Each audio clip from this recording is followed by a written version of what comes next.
Hej, vi skal i dag beregne rumfang, der er kugle. Nå, okay. Nej, det vi skal gøre, det er, at vi skal beregne volumen af en kugle, ikke også der. Og det vi skal bevise, det er den her sætning her.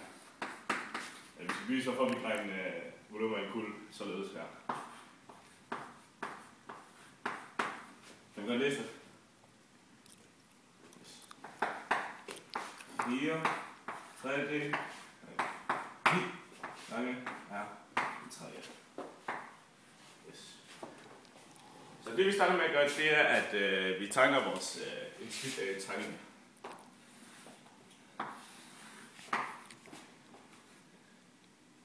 Det er så vores skive.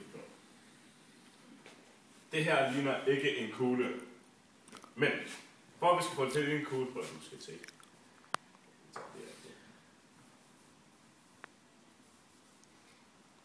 For at skrive en kugle, så er det vi gør, at vi roterer den her halvcirkel rundt om x-aksen, så vi får en omdrejningslinje.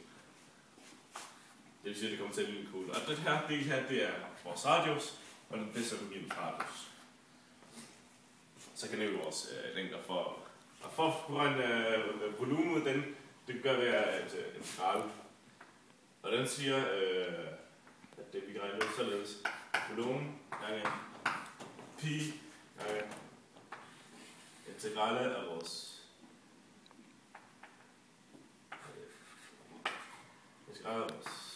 funktion, og det hele i andet dx.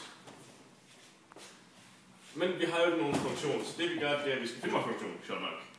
Så vi starter med at lave, vi bruger cirkelligningen som en hjælp. Cirkelligningen siger x minus a plus minus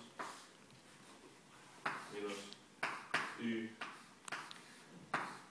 med radius y. Og det vi ved, at vores kugle eller halvcirkel har centrum i origo, det vil sige, at vores punkt er lige med 0. Hvilket medfører, at vi kun har x i anden minus y i anden er i anden tilbage. Men det er jo ikke vores funktion, så det vi vælger at gøre, det er, at vi det er plus. Det er plus. Så det vi vælger at gøre, det er, at vi isolerer y for at finde, så vi kun har et ukendt, og det vil have vores funktion. Det vil sige, y i ene er i anden minus x i anden. Og så tager vi den afløbskonveksen. Så står y lige med er i anden plus x. Men da der står i anden her, så er det både plus minus. Men vi har så valgt at fokusere på plusdelen, for det er lidt besværligt med en minusdel. Det vil faktisk egentlig sige, at vi har vores funktion der. Det vil så hedde f af x lige med er i anden minus x i anden. Og bare lige en ekstra bonus, og så laver vi definitionsmængden, fordi vi er så vilde med definitionsmængden. Ikke også? F. F. Som så er minus r til r. Sådan der. Og så må vi fortsætte med resten. Den her tavle her. Nu skal man smarte ikke også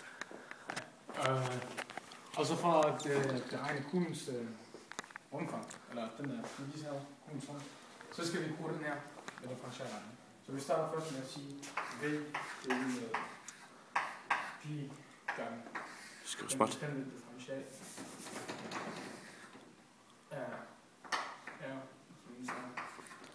og så har vi, som sammen jeg har sagt, så har vi fundet vores f af x, og det er kvadratgangen a i n minus x i n. Og det her, det skal selvfølgelig være i n, fordi det står i vores sætning. Det er x. Det er dx. Sådan der. Og så hvis vi kigger her, så går kvadratet ud med i n. Mm-hmm. Så der står bare omfanget, det er en pi gange en bestemt differential af r minus r, og så står der r i n minus x i n. Det er x. Og så for at bevise forudsætningen, så skal vi lige finde så skal vi lige finde stamfunktion for vores integral. Og det gør vi ved at sige a i n. Jeg tror, du bliver nødt til at snakke højere. Okay. Vores stamfunktion, det er a i n. Så er der selvfølgelig en skopi, fordi den står herovre. Yes. Og så gør vi a i n gange x.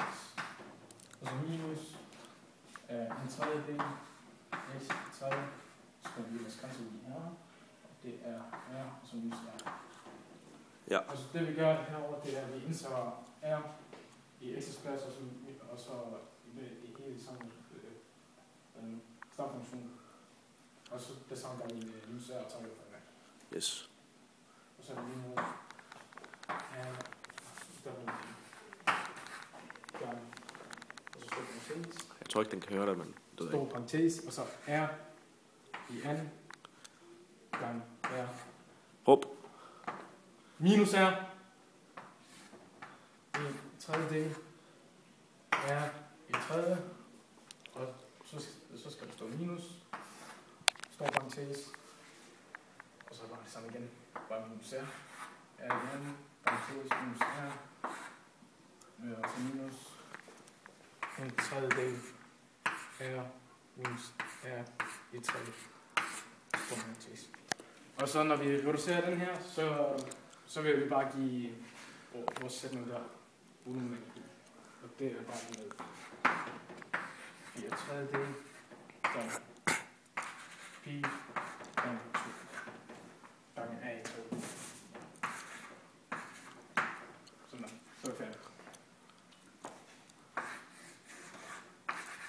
Yes, og vi kan nu bevise, hvorfor vi kan regne volumer i en kugle ved følgende sætning.